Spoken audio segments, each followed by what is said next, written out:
She was just covering her sister's shift at the cafe, but that day a silly accident changed everything. He was just another customer, until she spilled coffee on his shirt. What looked like a mistake turned into the beginning of something unexpected. But who was he really? And why did that shake her world so deeply? What happened next? Will leave you stunned. Don't forget to subscribe, hit that like button, and share this story with someone who loves emotional twists. So let's begin. Emma's life felt like a song playing on low volume, there but barely noticeable beneath the noise of the world. At 26, she carried the weight of postponed dreams and grown-up responsibilities that had come far too soon. While other women her age were chasing careers or traveling the world, Emma was stuck in a loop that felt more like a golden cage, pulling double shifts at the cafe to keep the lights on and taking care of a sister who treated life like one big party. The problem wasn't just money. It was the constant ache of living someone else's life, the creeping belief that she no longer had the right to dream. The tiny apartment she shared with Ava perfectly mirrored the clash between their personalities. On Emma's side, carefully stacked books, simple but always clean clothes, and a little table where she did her weekly budgeting, counting every penny. On Ava's side, clothes tossed carelessly, overpriced makeup scattered across the dresser, and shopping bags she couldn't afford but bought anyway. Emma felt like a shadow in her own home, always cleaning, always organizing, always being the responsible one. The difference between them wasn't just in attitude, it was that Emma had been forced to grow up too soon. Every morning, Emma woke up with that same tightness in her chest, a blend of anxiety and resignation that had become a part of her. She looked in the mirror and saw a woman aging ahead of her time, not in wrinkles which hadn't arrived yet, but in the weariness in her eyes and the way her shoulders slumped from carrying too much.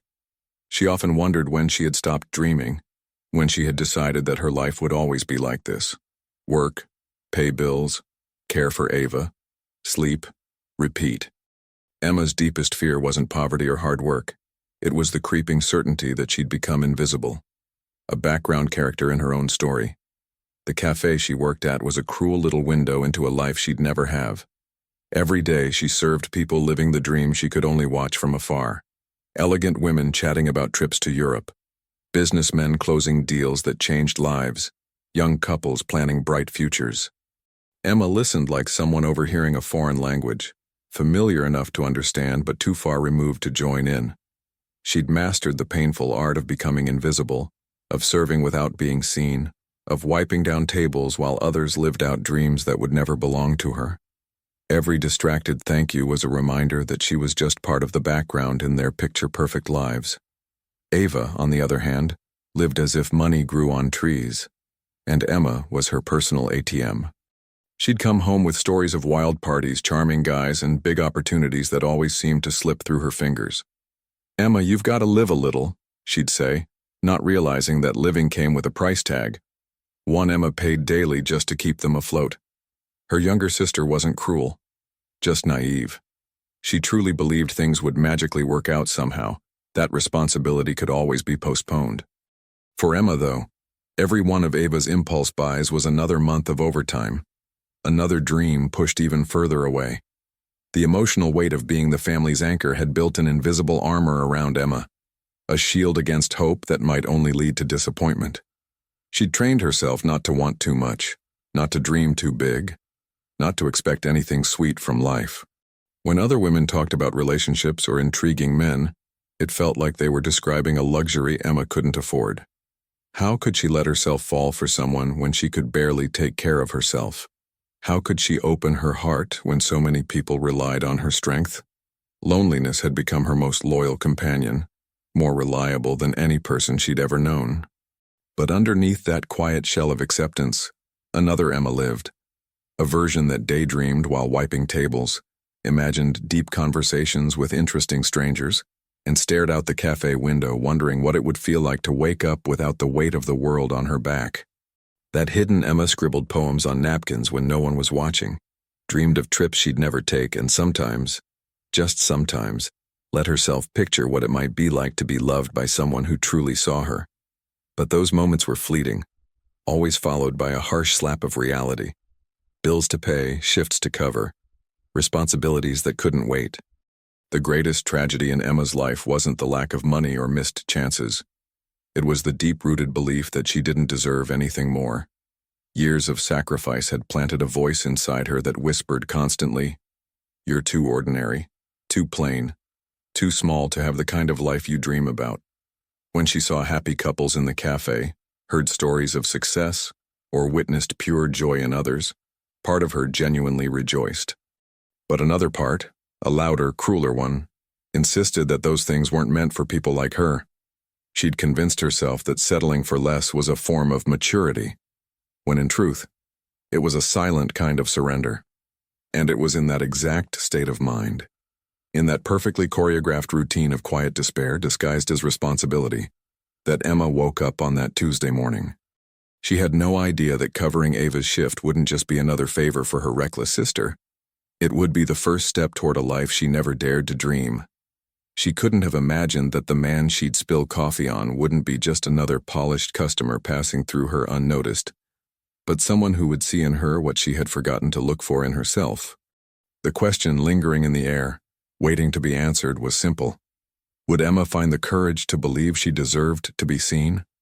Emma Rose Thompson was born into a family where love was never lacking, but money was a rare guest. Raised by a single mother after her dad walked out when she was just 8, Emma quickly learned that being the oldest meant being a second mother. Her childhood was filled with early responsibilities, taking care of little Ava while her mom juggled 2 jobs, doing homework under the dim kitchen light, and dreaming of a better future through the pages of library books. When her mother passed away from cancer 5 years ago, Emma was 21, suddenly responsible for a rebellious 16-year-old. There was no time to grieve properly, no space to ask herself what she wanted from life. There was only Ava, the bills, and a quiet determination to keep what was left of their family from falling apart. Her job at Morning Brew Cafe had started out as something temporary, just a way to save up for college. But plans have a cruel habit of falling apart when reality shows up every month with bills to pay. Emma discovered she had a natural talent for customer service. She was observant, could memorize regulars' orders, and had a genuine way of making people feel seen, even when she herself felt invisible. Her boss, Dorothy, a sweet 60-year-old with a soft heart and a firm grip, always said Emma had something special. "You've got a gift, honey," she'd tell her. "You make people feel at home." Emma would smile, but deep down she kept wondering when she'd finally feel at home in her own life. Physically, Emma had the kind of beauty people called naturally pretty, the kind that didn't need much to shine. But she couldn't see it herself. Her chestnut brown hair fell in soft waves to her shoulders, framing a delicate face that always seemed a little worried. Her green eyes, a gift from her Irish mother, held stories of responsibility taken too early and dreams locked away in drawers.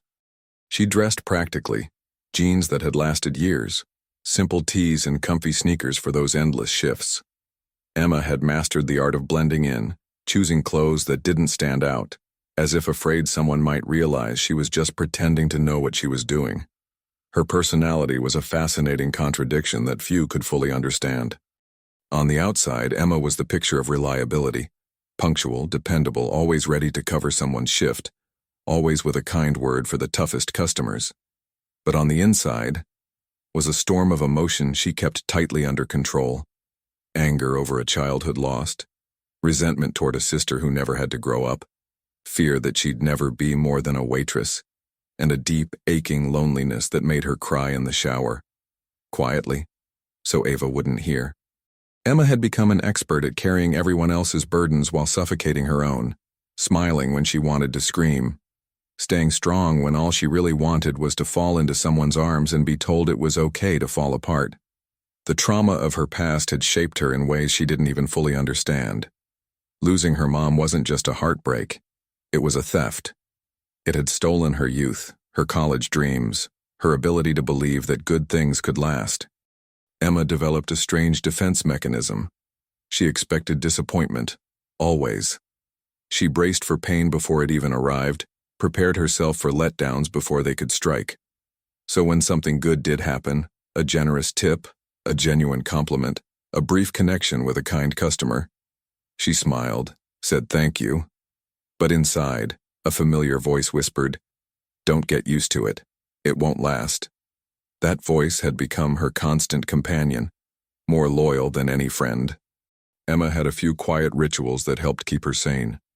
Every morning before heading to work, she allowed herself 5 peaceful minutes on the apartment balcony, sipping coffee and watching the city wake up. In those fleeting moments, she imagined a different life, living in an apartment with a view of the park, working a job that actually challenged her mind, waking up next to someone who loved her not for what she did for others, but for who she truly was. She wrote in a hidden journal, pages and pages of dreams she never shared, fears she never said out loud, hopes she secretly felt were too naive to hold on to. When Ava wasn't home, Emma sometimes danced alone in the kitchen, pretending she was at a grand ball, chosen for a waltz that would never end. Her relationship with Ava was Emma's greatest emotional tug-of-war, a fierce, maternal love wrapped in a growing frustration. She loved her sister with all she had, but couldn't help feeling a quiet envy for the freedom Ava enjoyed. The very freedom Emma had given up so Ava could have it. Ava was spontaneous where Emma was careful, bold where Emma was hesitant, carefree where Emma carried the weight of the world. Sometimes watching her sister get ready for another night out, Emma would wonder what life might have looked like if their roles were reversed. If she were the younger one, if someone had once looked after her the way she looked after Ava. But those thoughts always came with guilt. How could she resent someone she loved that much? Financially, Emma walked a tightrope every single day, one that tested her creativity and stamina like nothing else. She'd become a master at making miracles with next to nothing. She knew where to get the cheapest vegetables late in the day, how to stretch a single chicken breast into 3 meals, and which bills could be paid late without consequences. Her biggest fear wasn't going hungry. She'd always find a way to put food on the table. Her real fear was what would happen if something happened to her. If Ava were left alone with no one to guide her, no one to teach her that life takes more than pretty dreams to survive. Emma kept a biscuit tin in the kitchen, where she stashed any leftover change, any extra bill she could save. It wasn't much. Some months barely $10, but it was her only backup plan, her only shield against the next crisis. What made Emma truly special, though she didn't realize it, was her ability to find beauty in the simplest things, and to give hope even when she had none left for herself. She remembered regulars' birthdays, asked about their kids, celebrated their small victories like they were her own. She had that rare gift of making people feel important, seen, understood, which was deeply ironic, considering how invisible she felt in her own world. What she didn't know was that her quiet acts of kindness were sometimes the best part of someone else's day, that her smile had the power to brighten a stranger's morning. But perhaps the most extraordinary thing about Emma was her stubborn, almost childlike hope, the one part of her that refused to give up. Even after everything, she still believed that maybe, just maybe, one day, things could be different, that maybe someone would see her, and maybe they'd think she was worth it. At the cafe, Megan Rodriguez was like a poisonous shadow that clung to Emma wherever she went. Hired 3 months after Emma, Megan had arrived with the kind of confidence only someone who'd never worried about money could pull off. To her, the job was a stepping stone, not a necessity. Megan was the kind of beautiful that looked carefully curated, hair always perfect, nails flawless, makeup done like she had her own stylist at 6 in the morning. She openly flirted with well-dressed male customers, and made no effort to hide her irritation when they paid attention to Emma instead. Some guys are just into the whole damaged girl thing, she once muttered to another co-worker, loud enough for Emma to hear. It hit like a slap across the face, but Emma swallowed the sting and kept working, like always. The tension with Megan was subtle, but relentless, like tiny cuts that never healed. She'd forget to clean her tables, leaving Emma to pick up the slack. When complicated orders came in, Megan conveniently disappeared into the stockroom, forcing Emma to deal with impatient customers on her own.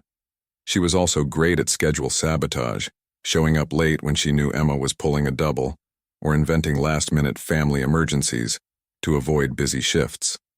Dorothy, the manager, was too overwhelmed to notice these microaggressions, and Emma was far too proud to complain. Every small humiliation piled up inside Emma like stones sinking to the bottom of a lake. dragging her spirit down, making her wonder if maybe she really was as invisible as she felt. Ava was a different kind of challenge, one that hurt more because it came wrapped in genuine love. At 21, Ava had the emotional maturity of a teenager and treated life like an endless party where someone else would always foot the bill. "Emma, can I borrow $50? I swear I'll pay you back next week," was something Emma heard at least twice a month. Ava never paid her back, but she always had an excuse. Late paycheck, a friend in need, a gift she bought for Emma that, conveniently, cost exactly $50. A gift that, of course, never appeared. What hurt the most wasn't the money. It was the assumption. The way Ava acted like Emma's sacrifices were just part of the deal, like she owed it to her. Emma saw the same unconscious expectation in Ava's eyes that she saw in the customers at the cafe, the quiet belief that she'd always be there, always available, always ready to serve. Monthly bills were like dragons Emma had to slay with nothing but a calculator and a kind of quiet courage she didn't even realize she had. Rent ate up 60% of her paycheck, leaving little room for luxuries like fresh produce or new clothes. She'd developed almost a superstitious relationship with money, counting and recounting bills, sorting change by value, tracking every expense in a small notebook she carried everywhere. She knew the price of every item at the corner store, could recite the cost of a bus ticket off the top of her head, and always knew exactly how much she had left for emergencies after paying the basics. No matter how frugal she was, though, it always felt like she was one step behind stability, like she was sprinting on a treadmill going the opposite direction.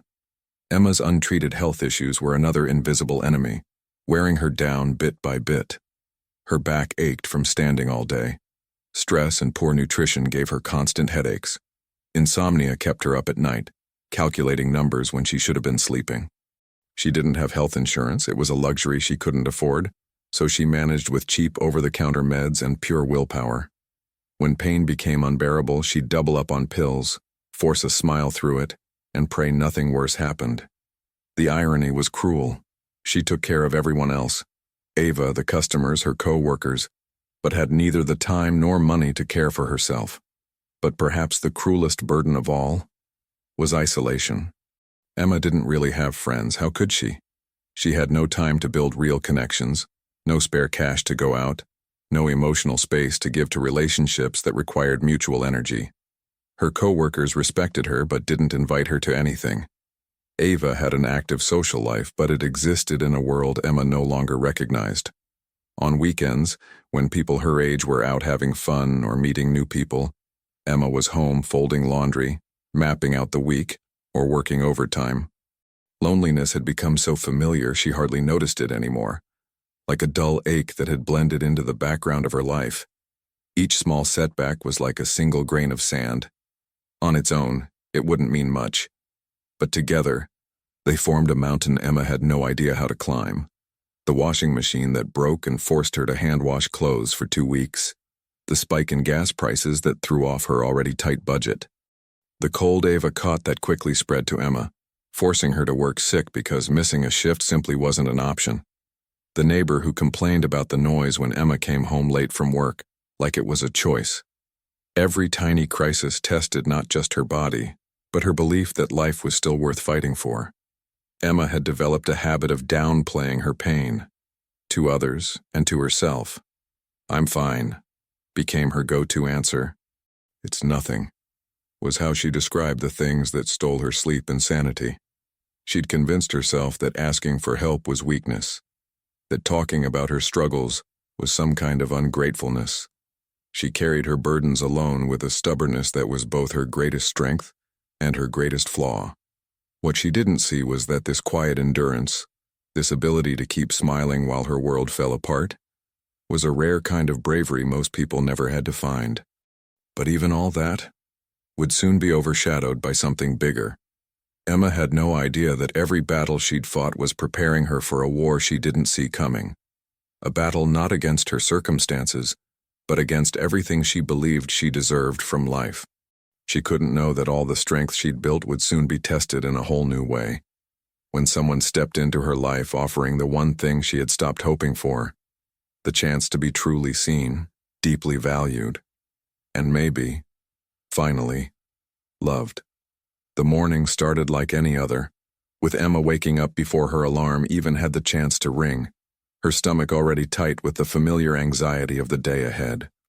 Ava had called the night before, her voice slurred from too much partying, asking Emma to cover her shift at the cafe because she'd met an amazing guy and wanted to spend the day with him.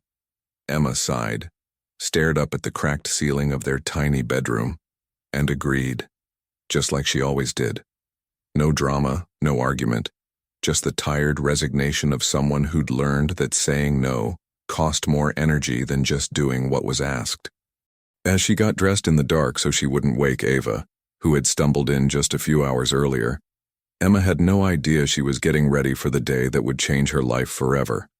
The walk to the cafe was its usual quiet meditation through a world she knew by heart.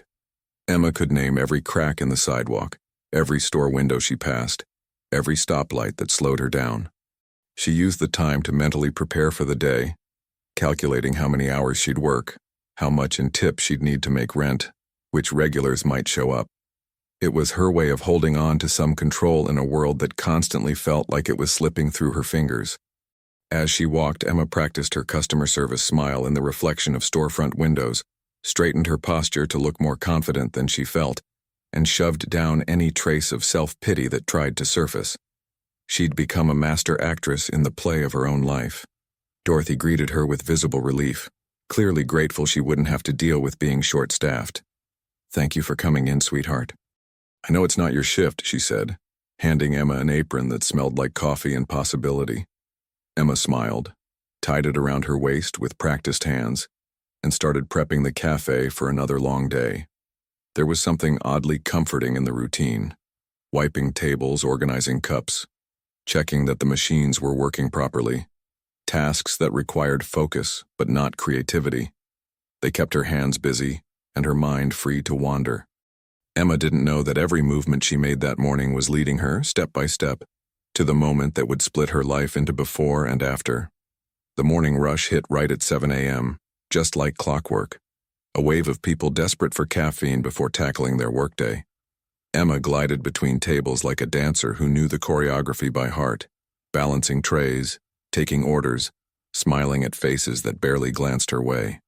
There was something almost meditative about the dance, a way to be present without truly being there, to serve without exposing herself. She'd perfected the art of being helpful without being noticed, of meeting everyone else's needs without revealing a single one of her own. But that morning, something felt different. There was a tension in the air, a quiet expectation she couldn't explain, like the universe was holding its breath, waiting. It was exactly 9:42 a.m. when Ryan Brooks walked into the cafe, though Emma only knew that because the wall clock read that time when she first looked at him. He wasn't the kind of man who usually came into Morning Brew. There was something about the way he stood, the cut of his suit, the way his eyes scanned the room. It all said he belonged somewhere far more upscale. Emma felt a strange flutter of nerves she couldn't quite place, a sense that something was about to shift. When he walked up to the counter, she noticed he was looking directly at her, not through her like most customers did. His eyes held genuine curiosity, focused attention.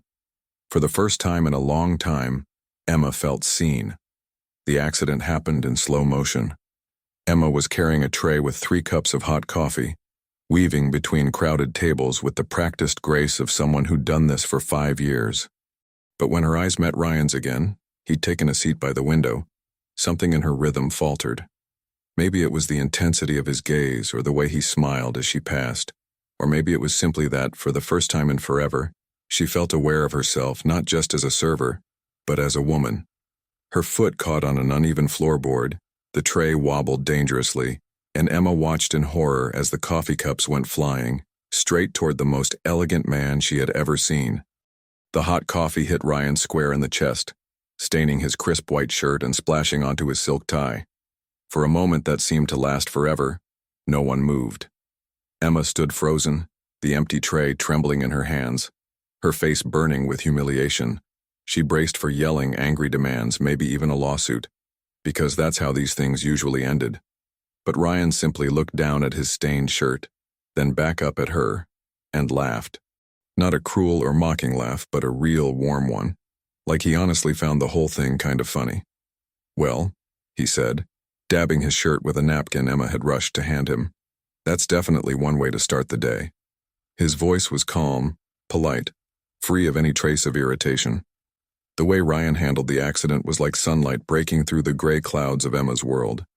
While she apologized over and over, offering to pay for the dry cleaning, he reassured her with a kindness she wasn't used to.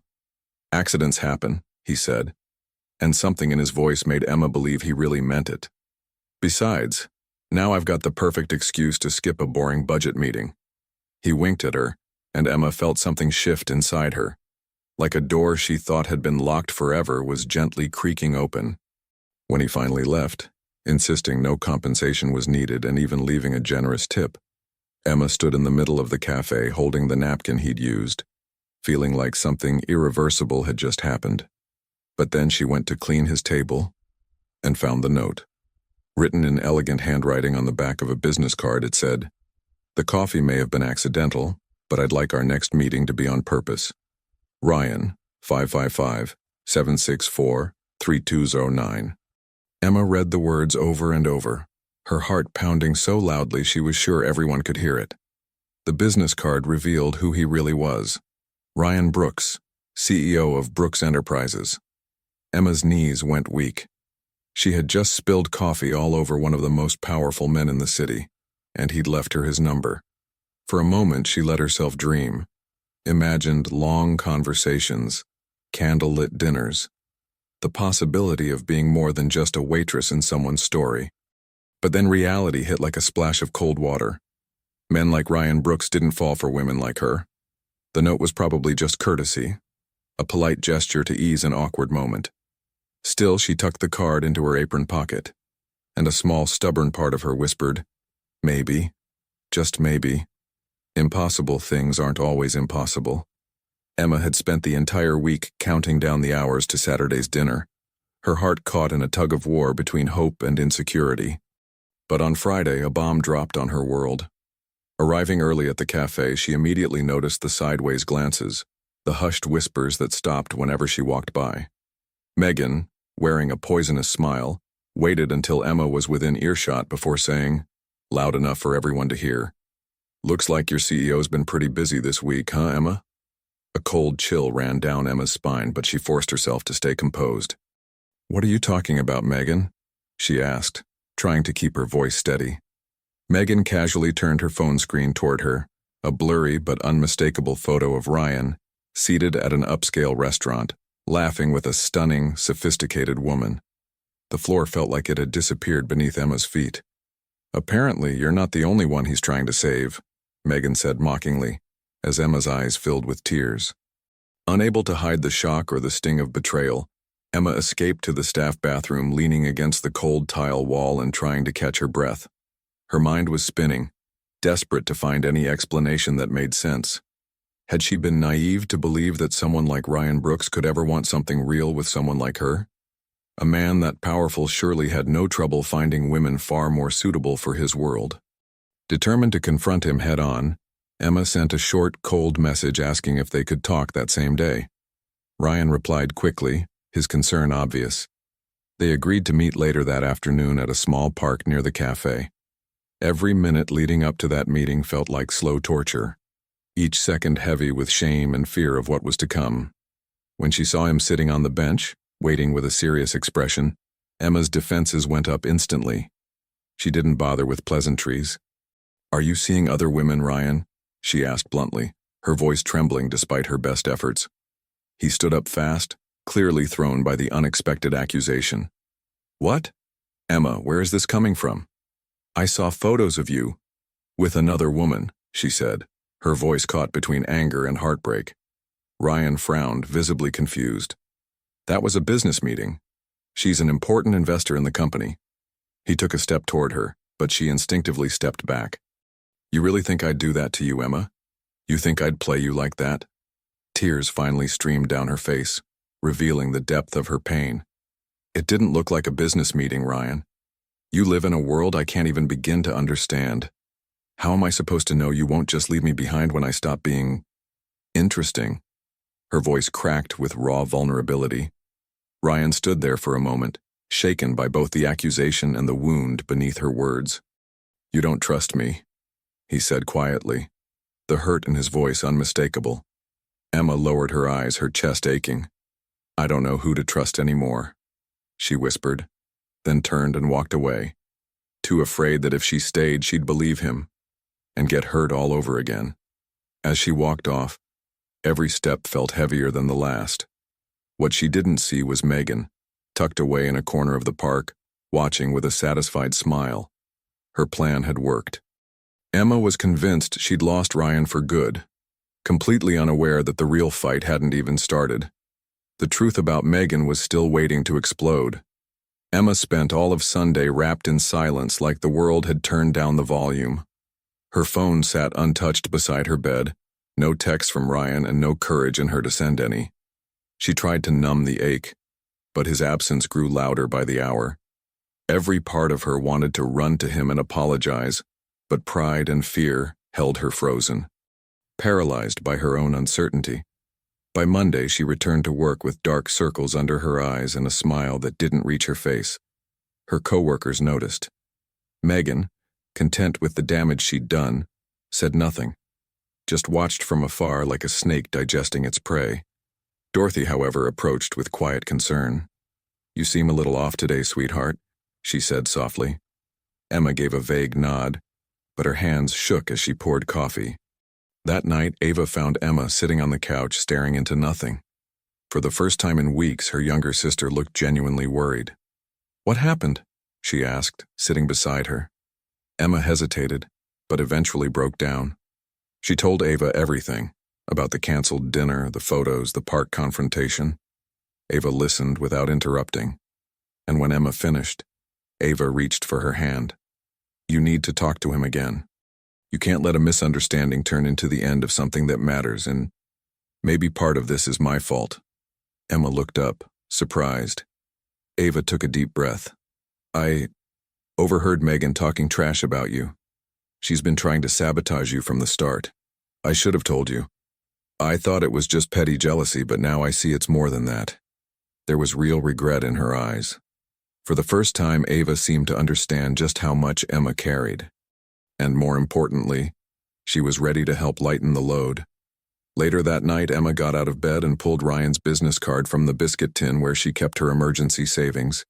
She ran her fingers over the embossed letters, like they might offer some kind of answer. Deep down, she knew she had to face him, not just to set the record straight, but to prove to herself that she could still choose trust over fear. But before that, she had to reclaim something she'd lost, her own strength. The next morning, she walked into the cafe with a different energy. She wiped tables with more purpose, greeted customers with brighter eyes. When Megan tried one of her passive-aggressive comments, Emma looked her dead in the eye and said, calm but firm, "You can stop now. I know what you've been trying to do, and it's not going to work." The cafe fell silent for a beat, surprised by her quiet strength. Megan tried to play it off, but the cracks in her web of gossip had started to show. By the end of her shift, Emma felt lighter. She walked straight to the entrance of Brooks Enterprises, her heart pounding. She looked up at the mirrored windows reflecting the sky, then took a deep breath. A kind receptionist asked if she had an appointment. Emma smiled nervously. "No, but tell Ryan Brooks that Emma Thompson is here, and she needs to talk to him." She was escorted to a luxurious waiting room where everything looked far too expensive to touch. Minutes later, the door opened, and Ryan stepped in, his face serious, but his eyes full of emotion. Emma stood, her heart racing. "I needed to see you," she blurted before he could say a word. "I jumped to conclusions. I believed lies because I'm still scared of being happy. But that's not fair to you. And it's not fair to me either." Her voice was steady, even though her eyes shimmered with unshed tears. Ryan took a step toward her, his shoulders finally relaxing. "You didn't lose me, Emma," he said softly, "because I haven't stopped thinking about you. Not for 1 second." They stood there, eyes locked in a silence heavy with everything unspoken. And in that look, there was more than forgiveness. There was choice. There was surrender. There was a second chance. What Emma didn't know yet was that the full truth about Megan was finally coming to light. And once it did, everything would change again. It was Ava who took the lead. Driven by a mix of guilt and outrage, she returned to the cafe the next day, determined to confront Megan. She waited for the right moment, when Emma wasn't around, and approached her in the kitchen. "I heard you lying about Ryan, and this time, you crossed the line." Megan raised an eyebrow, full of smug confidence. "Oh, sweetheart, that's how the game works. The one who knows how to play it wins." But Ava didn't back down. "I told Emma everything, and unless you want Dorothy to hear it too, you better think twice about your next move." What Megan didn't know was that Dorothy had already begun to suspect something. The hushed complaints, the shift tension, the whispering that always stopped when she walked in.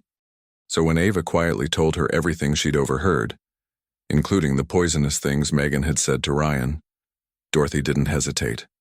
She called Megan in for a private conversation and, with calm resolve and dignity, ended her contract on the spot.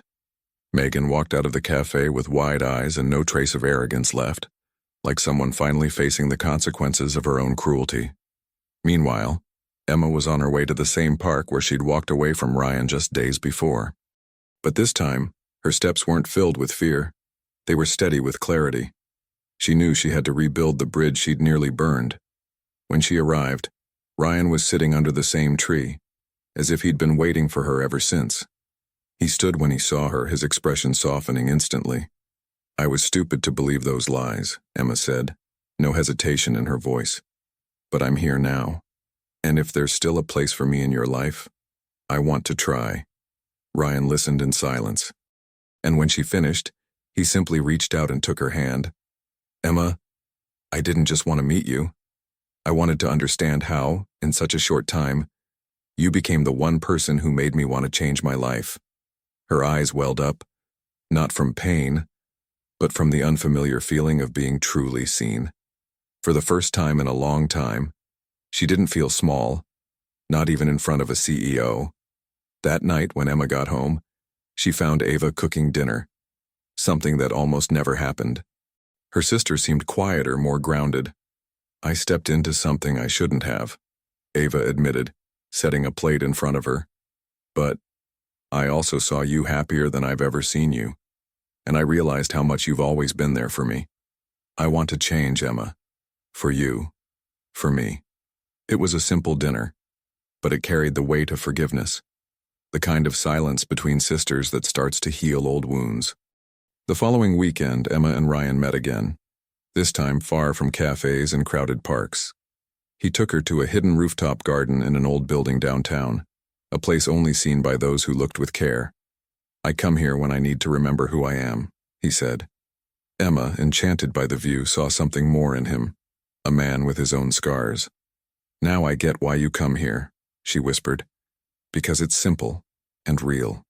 Before they left, Ryan handed her an envelope. Inside was an old photo, a younger version of him smiling next to a brunette woman who looked strikingly like Emma. "This was my sister. She passed away 4 years ago. You have her eyes, and maybe that's why I felt connected to you from the very beginning." Emma held the photo gently, tears building in her eyes. "You never told me." Ryan nodded. "Some pain. You only share when you find someone who knows how to listen with their heart." The moment deepened as Emma returned the photo with a soft smile. "Maybe your sister's happy now because you found someone who listens and who needs to be heard too." They embraced under the fading afternoon sky, wrapped in silence and a connection growing deeper without needing words. But fate still had one last piece to reveal, something Emma wasn't expecting. The next week, while helping Dorothy organize old cafe files, Emma stumbled upon a corporate customer form with a detail that froze her blood. Ryan's first visit to Morning Brew hadn't been random. His company had sponsored a scholarship program Dorothy had once organized for underprivileged youth. And Emma had been one of the recipients, though she never followed through on her studies. Had Ryan known who she was from the start? Her heart pounded and a question sparked in her mind like the flicker before a firestorm. What if it had all started as a plan, not an accident? That night, sleep never came.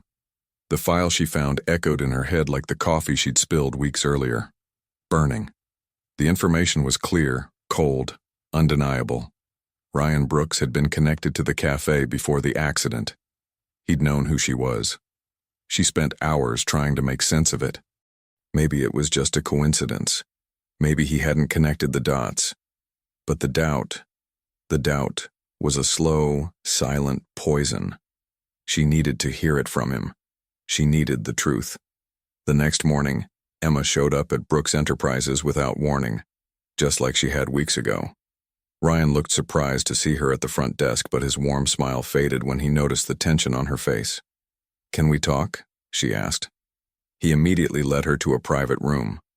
Once the door was closed, Emma pulled a folded paper from her pocket. "Did you know who I was from the start?" she asked bluntly, her eyes steady, though her voice wavered. Ryan froze for a beat, clearly choosing his words carefully. "I knew you were part of Dorothy's scholarship program, yes, but I didn't come to the cafe for that. I came because I was looking for something real, and when I walked in and saw you, I didn't see your name. I saw you." Emma crossed her arms, tears threatening her composure. "So why didn't you tell me? Why let me think it was fate, that it was just chance?" The pain in her voice hit him harder than any accusation. "Because I fell for you before I realized how that might sound. I knew if I told you, you'd think I had some kind of agenda, that I'd been watching you. But it wasn't like that, Emma. I was just tired of being surrounded by people who only wanted something from me. And you were the only one who didn't." The silence between them thickened like fog. Emma breathed heavily, trying to process everything. "But you knew," she said softly, almost to herself. "You knew I wouldn't have even looked at you if I'd known. Because I always wonder if I belong. And now, I don't know what was real anymore." The raw honesty in her voice cracked something inside Ryan. He stepped closer, stopping just in front of her. "Then let me show you," he said gently. "Let me prove that what I felt, what I feel, is real." But Emma pulled back, her tears finally falling. "It's not about you, Ryan. It's about me. I grew up learning that if something seems too good to be true, it probably is. And for a while, I let myself believe you were different. I let myself dream. And now, I don't know if I have the strength to wake up again." She turned away, trying to hide her heartbreak. But Ryan gently grabbed her hand before she could leave. "You asked me to really see you. And I did. I do. I see the woman who wakes up early to keep a roof over her head, who raises her sister like a mother, who smiles even when she's running on empty. And you know what else I see now? A woman brave enough to stand in front of someone she loves and demand the truth." Emma's breath caught in her throat. They stood there, hand in hand, wounded hearts exposed, pulses racing in the quiet. "I don't have all the answers, Emma. But I do know one thing. I want to build something with you, from the ground up if I have to.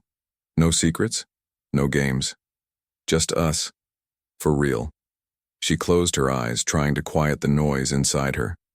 And when she opened them again, all she saw was him. His eyes, steady, honest, waiting. There was still fear, but there was love too. And in that messy, uncertain moment, Emma understood something she never had before. Maybe love wasn't about having all the answers. Maybe it was about staying, even when you don't. But outside, in the lobby of Brooks Enterprises, someone was watching, holding an envelope, and a past Emma had never heard about, one that might change everything. Again, in the days that followed, Emma didn't return to the cafe. Dorothy respected her silence, and strangely so did Ava. Emma needed time. Time to rearrange the pieces inside herself. Time to figure out what she felt and what she was willing to open herself up to. For the first time in years, she wasn't being pulled by outside urgencies. It was her own soul asking for stillness. She spent mornings sitting on the same park bench where she'd argued with Ryan, and nights lying awake, hugging her pillow, imagining what it might be like to build something, with him by her side. Ryan, on the other hand, kept his distance, not out of surrender, but out of respect. He sent small messages. "Hope your day was gentle." The world gets a little brighter when you smile. Emma didn't respond, but she read every one of them with a quiet ache in her chest. For the first time, she felt someone truly saw her pain. Not to fix it, but simply to hold it with her. And for a woman who'd spent her life being strong, that was new. It was scary, but it was freeing. Once again, it was Ava who gave the necessary push. She came home one evening with a box in her hands and a blue dress inside. Simple, yet elegant. "I bought it with the money I owed you. It's not much, but it looks like you. If you ever want to see Ryan again, maybe you could wear this.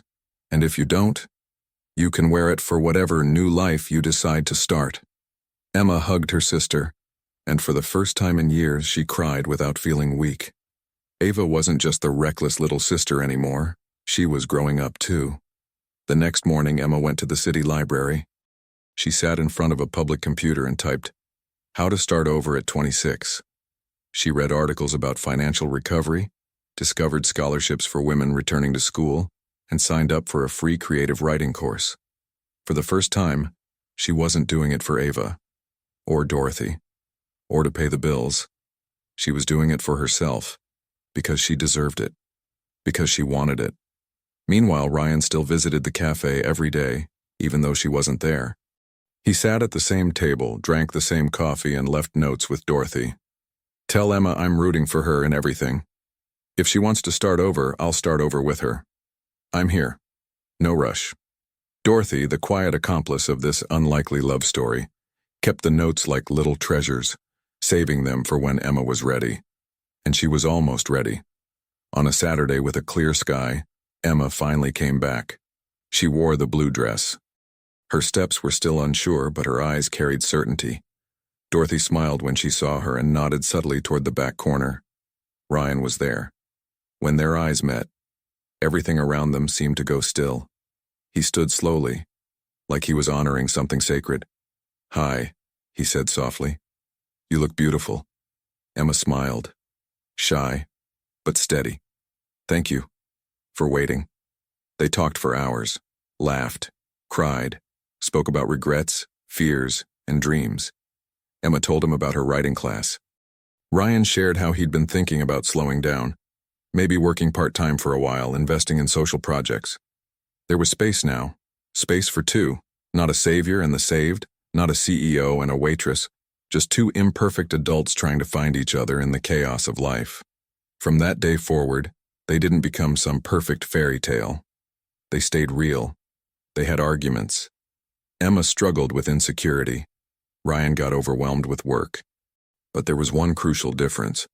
They chose each other every day. They chose to stay, to talk, to build. Emma learned to trust. Ryan learned to listen without fixing. And they both learned that real love isn't about perfection. It's about presence. On the last page of her new journal, Emma wrote, "Maybe we don't have to wait until we're ready to love. Maybe we just have to be willing to grow together." And for the first time, she believed her own words. But before the month was over, a new letter arrived at Emma's door. And the sender wasn't Ryan. The envelope was beige, unmarked, slipped quietly under the apartment door she shared with Ava. For a moment, Emma assumed it was just another overdue bill, until she saw her name written in familiar handwriting. Opening it, she instantly recognized the neat, slanted penmanship. Dorothy's. But the contents were a surprise. It was a job offer. Dorothy was retiring, and she'd recommended Emma as the new manager of the cafe. "You have everything it takes: heart, courage, and a way of seeing beyond the surface. Now it's your turn to be the compass for others." Emma read the letter again and again, her eyes blurred with emotion. She remembered every day she'd wiped those tables, every coffee served with swallowed hope, every tear wiped in the staff bathroom before returning with a smile. And now the very place where she had always felt small was offering her a new beginning, not as a waitress, but as a leader, as someone finally seen and recognized. That night she shared everything with Ryan over dinner on the balcony. Candlelight wrapped them in quiet warmth.